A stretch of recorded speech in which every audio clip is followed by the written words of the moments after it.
ዛሬ ደግሞ ቁርሳት ብላ ነው የምትወጣው? አይዞህ ቢሮ ሂጂ የሆነ ነገር ቀምሳለሁ። ዛሬ በጠዋት ከክላይንት ጋር ቀጠሮ አለኝ። አቶ ሽመልስም የልጃቸውን ጉዳይ ዛሬ ነው የምናገራቸው። አይ ቆንጆ። እሺ ገንዘብ አለ? የለኝም፣ ግን ምን ይሰራልኛል? ከቤት አልወጣም። ለምን አትወጣም? ለምን ዞር ዞር ብለህ ስራ አትፈልግም? እስከ መቼ የኔ ስራ እያገዝክ ትኖራለህ? የራሴ የግል ስራ ያስፈልጋል። አሁን የኬሚካል ኢንጂነሪንግ ስራ ነው ዞር ዞር ተብሎ የሚገኘው። ሁሉ ነገር በዘመድ ሆኗል። እኔ እናንተ ደግሞ አባትና እናት የለም። ያለኝ ዘመድ አንተ ነህ። አንተ ብዙ ክላይንቶች አሉ አይደል? እስቲ ዞር ዞር በልና አንተ ፈልግልኝ። በዘመድ የሚሰራ ስራ ብቻ ነው የምፈልገው ብላ አታውራ። በተለይ የህግ አማካሪ ፊት ሙስና ገነው ነው የሚታየው። ቻው። ህግ፣ ደንብ፣ እውነት ገንዘብ ነው መስዋዕት።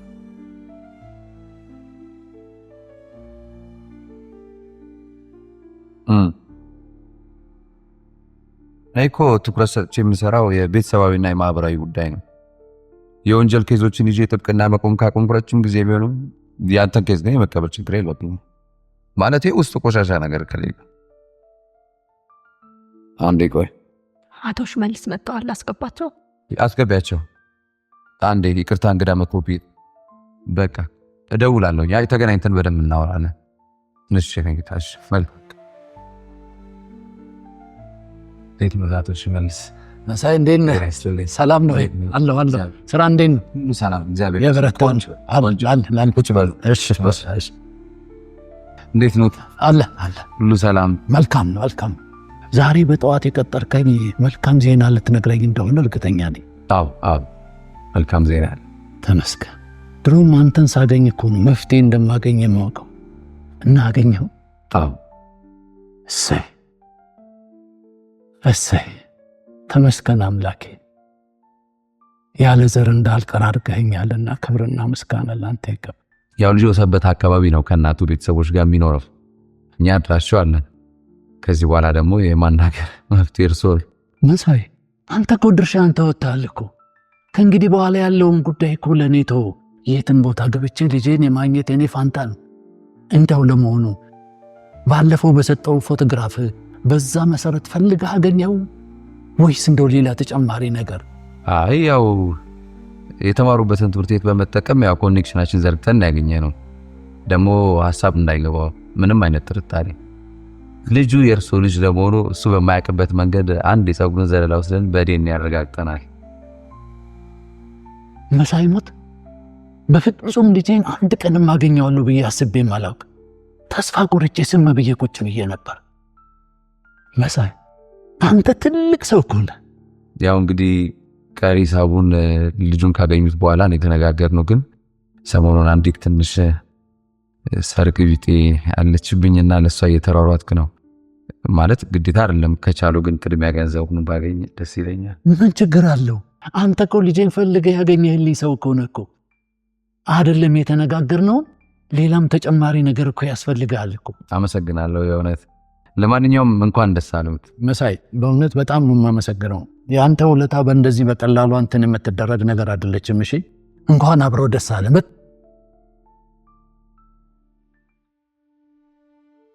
በጣም ነው የማመሰግነው።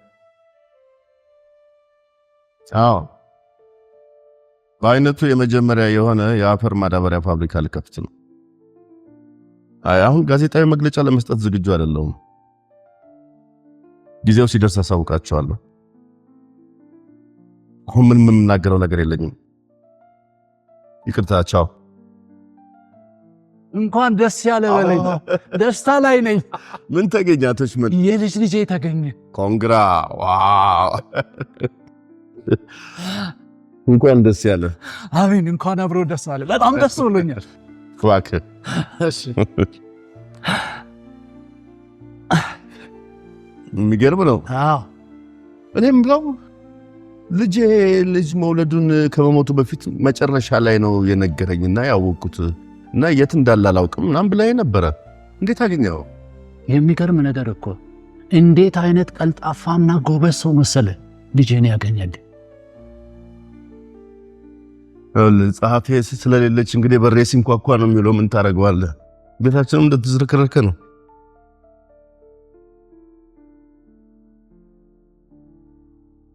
ይቅርታ አቶ ጌታውን ፈልጌ ነበር። ማነሽ አንቺ? ናርዶስ እባላለሁ። ከብሩ ቴሌቪዥን የመጣሁት ጋዜጠኛ ነኝ። የስልኩ አላንስ ብሎ ደግሞ ቢሮ ድረስ መጣችሁ? እርስዎ ኖት አቶ ጌታው? በጣም ደስ ይላል።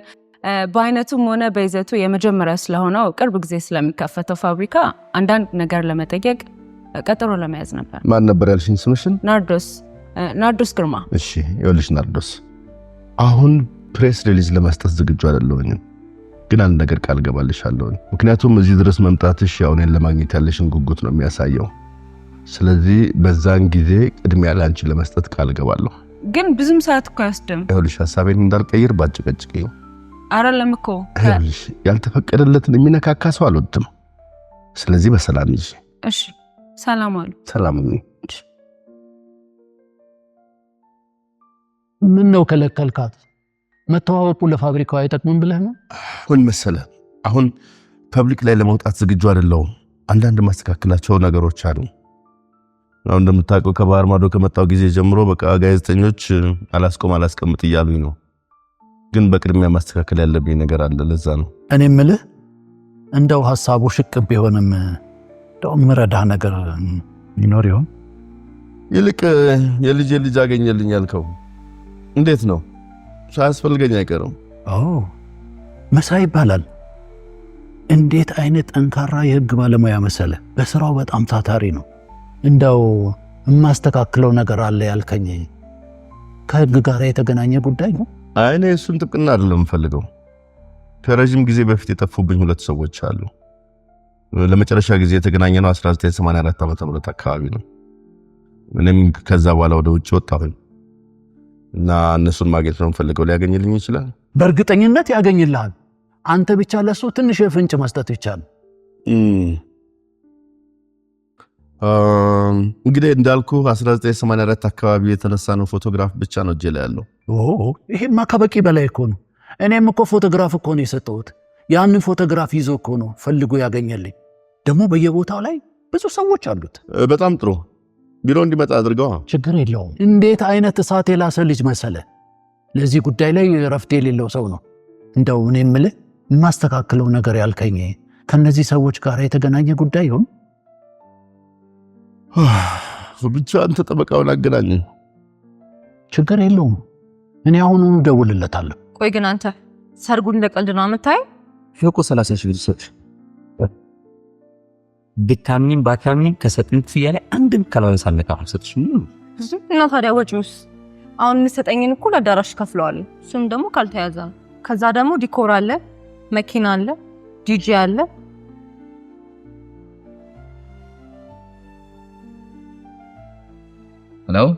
አሎ መሳይ፣ አቶ ጌታውን ለስራ ጉዳይ ፈልገው ነበር። አሁን ይመች ይሆን? ጌታውን እንዴ የታወቁ ባለ ሀብት ናቸው። እንዴት አታውቃቸው?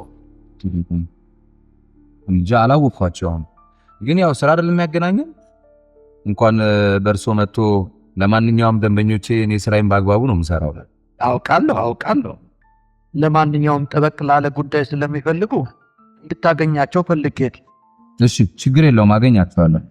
ስልካቸውን እልክልሃለሁ። ሲመች ደውልላቸውና ቢሮአቸውን ያመላክተዋል። ችግር የለውም። በቃ ከሰዓት ሄጄም ቢሆን አገኛቸዋለሁ። አያስቡም። እሺ ቻው። ሰላም ዋላቶሽ መልስ። ቆይ ግን አንተ ስለ ሰርጉ ላለማውራት ሰበብ ነው የምትፈልገው እንዴ? የስራ ስልክ እኮ ነው። ገንዘብ ያስፈልጋል አላልሽም? ስራ ፍለጋ ከምናዣብብ እዚህ ድረስ አንኳኩቶ የመጣን ገንዘብ ልመልስ። አሁን ታዲያ ምን እናድርግ? አላም እኮ ምን ችግር አለ? ለዚህማ መፍትሄ አይጠፋም።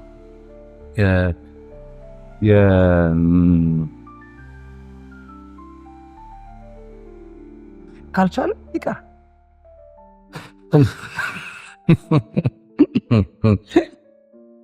አውሽፋለሁ አይደል? በቃ እንደዚህ ነው የምታስበው? አባዬን እንኳን ማስደሰት አትፈልግም አይደል? ሹም እንደማትፈልግ አውቃለሁ። እኔ እኮ ደስ የሚለኝ እኮ ሳበሳጭሽ የምትበሳጭልኝ ነገር ነው። ያንስ ሳሉ ነጣ ገንዘብ እናገኛለን። አንቺም ቤተሰቦችሽን የምታስደስችበት ምርጥ ሰርግ እንደግሳለን። አንቺ ሚስቴ ለማድረግ እቺ ትንሿ ሰርግ እሷ ተቀረና አገር ግዛልኝ ልትኝ ይገዛልሻል። ምራት በይኝ እንጂ መሳይ በእናትህ ችላት በለኝ። የምር ችላ ስትለኝ ሳትፈልግ የምታደርገው ነው የሚመስለኝ። አይ ደግሞ የምፈልገው ፈልገህ እንድታደርገው ፈልገው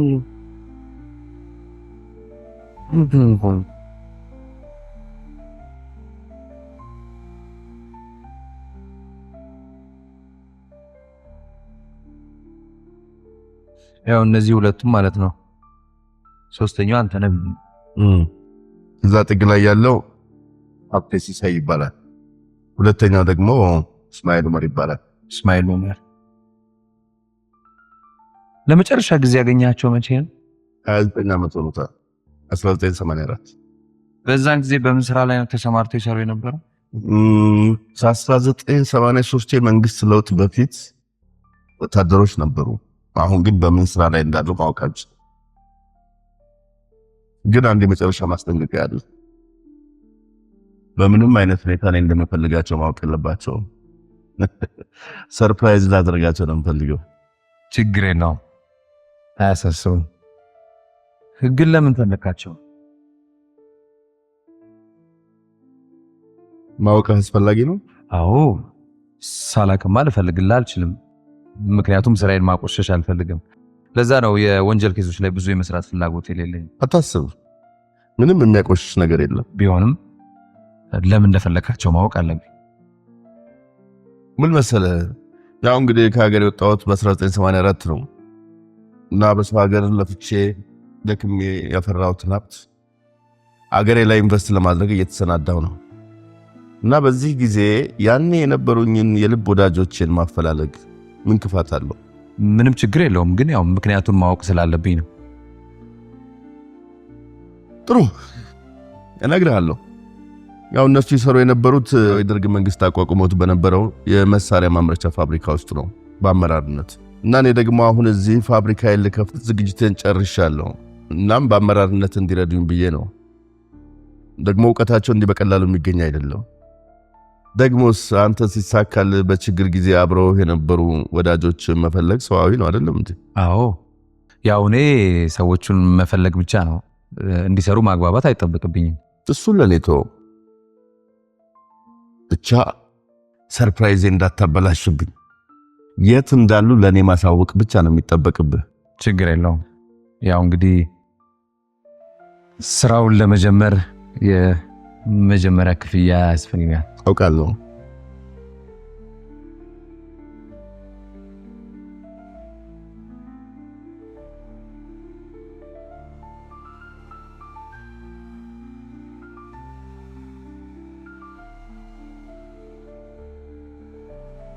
ያው በፍጥነት እንድታደርገው ነው የምፈልገው። ጊዜ የለኝም። እንዴ ቅድሚያ ሙሉ ክፍያውን ሊሰጡኝ ነው? ሰርገኛ መሆንን አውቃለሁ። እባክህ መቼም የሰርግ ወጪ እንዴት ከባድ እንደሆነ አውቃለሁ። ስለዚህ የጠየቀውን እጥፍ አደርገዋለሁ። ይሄ ግማሽ ክፍያ ነው። ቀሪ ክፍያውን ደግሞ ስራውን ጨርሰህ ስታሳውቀኝ ከጉርሻ ጋር ይጨመራል። ገንዘብ የተጨመረው ጊዜን ለመግዛት ነው፣ እንድታፈጥ ነው። አይ ያው ይበዛል ብዬ እኮ ነው እኔ የጠየቅኩት የነበረው። ገንዘብ አያስፈልገኝም ልትል ነው? እሱማ ያስፈልገኛል እኮ። አመሰግናለሁ ነው የሚባለው። አመሰግናለሁ። እንደምታኮራኝ አልጠራጠርም። አያሳስብም፣ ችግር የለውም። እሺ፣ መልካም የስራ ቀን።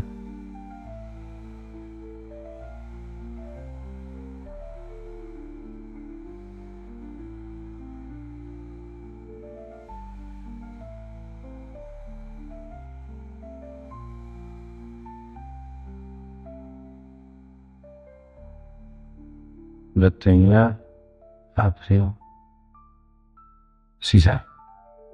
ቆይ አልገባኝም። እነዚህ ሰዎች እንዴት ነው ልናገኛቸው የምንችለው? ወታደር የነበሩ ከሆነ እኮ ውትድርና ክፍለ ጦር አብሯቸው የሰሩ የነበሩ ሰዎችን በማፈላለግ። ይህም እኮ ስራ ማብዛት ነው። አሚን ሌላ ሰዎችን ማፈላለግ። ጦር ሜዳ የነበሩ ሰዎች እኮ አልነበሩም። ደርግ ሊከፍት የነበረው የመሳሪያ ፋብሪካ ውስጥ ነበር የሚሰሩት። ስለዚህ እዛ የሚሰሩ ሰዎችን በመፈለግ እና አሁንም ሌላ ሰው እንፈልግ ነው እያላችሁ ያላችሁ ነው። ስለ ፋብሪካ እኮ መረጃ ካገኘን አይከብድም። ይኸውልሽ እሱ እኮ እነሱ የሚኖርበትን ቦታ አያውቅም። ቢያንስ ከቀበሌ የሆነ ዶክመንት ይዘን እንኳን እንዳንወጣ። መኖሪያቸውን ባያውቅ አይደል እንዴ? እሱን ካወቀማ ቀላል እኮ ነው። እኛ ምን እንሰራለታለን? በስም ብቻ እንዴት ይሆናል? ማለት በስመ እስማኤል ስንት እስማኤል አለ? ሀብቴም እንደዛ። ይኸውላችሁ እስከ ዛሬ ፈልገን ያገኘናቸው ሁሉም ሰዎች ቢያንስ የተማሩበትና የሰሩበት አድራሻቸው ነበረ። ያ ስለዚህ ቢያንስ የተመዘገቡበትን ነገር እንትን እነዚህ ሰዎች የተማሩበትን ሆነ የሰሩበት የሆነ ዶክመንት የለም። ቢያንስ ይሰሩ የነበሩትን ስራ ነበር።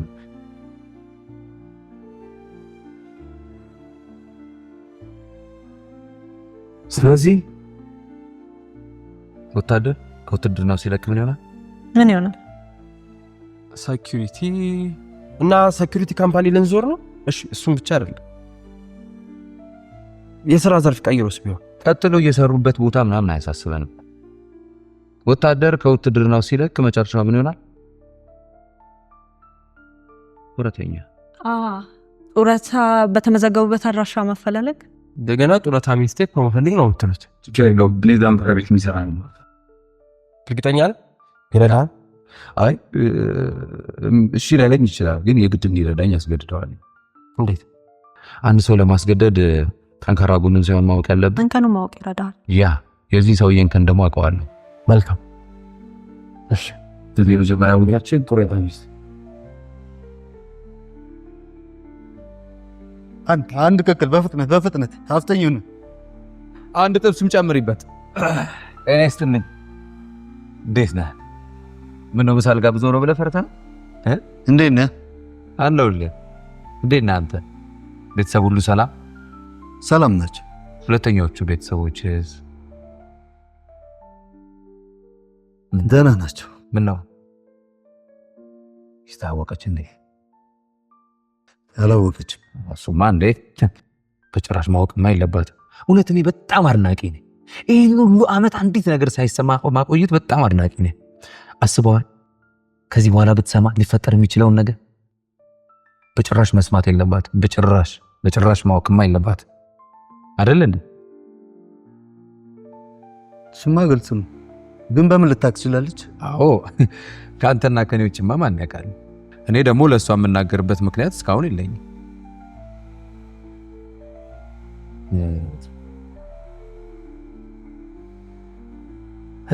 አንድ ፌቨር እንድትሰራልኝ ፈልጌ ነበር። ምን? አሁንም የጡረተኞች ቢሮ ነው አይደል የምትሰራው? አዎ። ምንድን ነው መሰለህ? የሲቪሉ የሰራዊቱን የጡረተኞች ዶክመንት መቼም እናንተ ጋር ነው የሚኖረው። አዎ። ስለዚህ የሁለት ሰው መረጃ ትፈልግልኛለህ። እንዳገኘው ሰራተኛ የመጣ ትቀበላለች። በቃ ቆየ። ምሳውን እኔ እከፍላለሁ። ቴንኪው ባይ።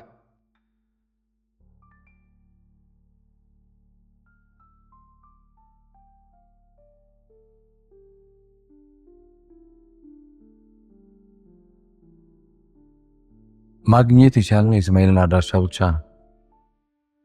የሀብቴን ግን ማግኘት ያልቻልነው እርግጠኛ ነኝ ከነሱ በኑሮ የተሻለ ሁኔታ ላይ ሳይሆን አይቀርም ያለው። ከነዚህ ናዳ በእስማኤል አድራሻ የምንፈልገው እስማኤል ራሱ መሆን ሄዳቸዋል። መልካም ተነሷ። ታዲያ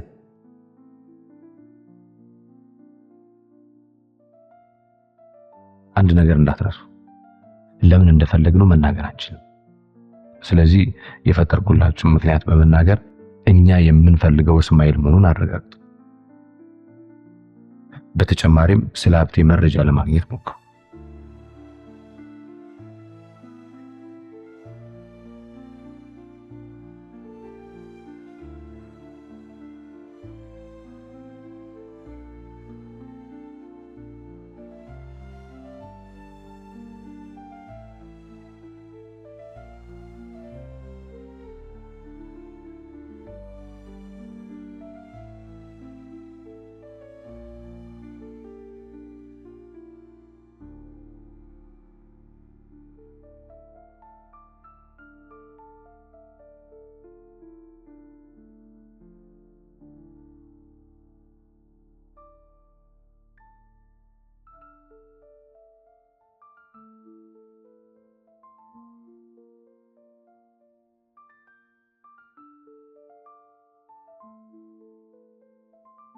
ማን ልበል?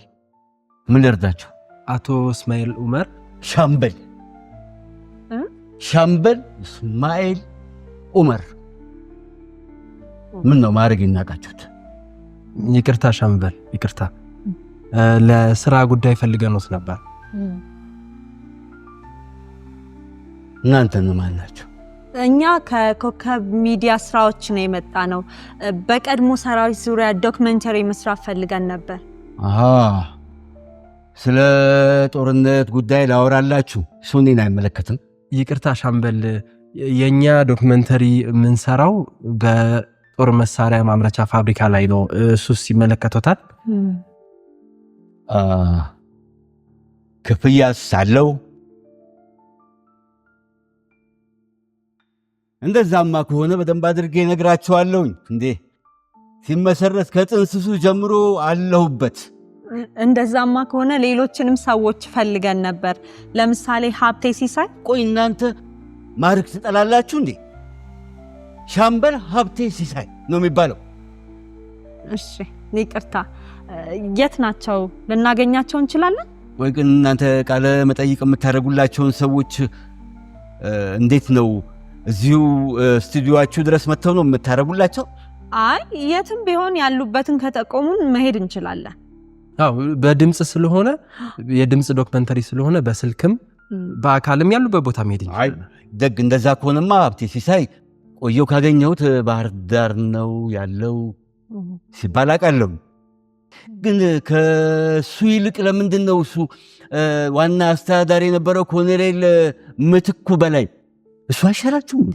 እሳቸውን አግኝተናቸዋል። ተገናኝታችኋል? መቼም እንዴት ነው ታዲያ እሱ ከኔ ጋር ሲተያይ መቼም ሰማይና መሬት ልዩነታችን ሞላጫ ቢጤ እኮ ነው። እቺ ዓለም ደግሞ ለእንደሱ አይነት ሆዳም ትሆናለች። እናመሰግናለን። ባይሆን ስልኮትን ካላስቸገርኩኝ ልውሰድ። እንዴት ስልክ ዝም ተብሎ ይሰጣል እንዴ? ያው ለስራ እኮ ነው። ቢሆንም እብድ የሚሉት ነገር አለ። እሺ ያ ሰሙ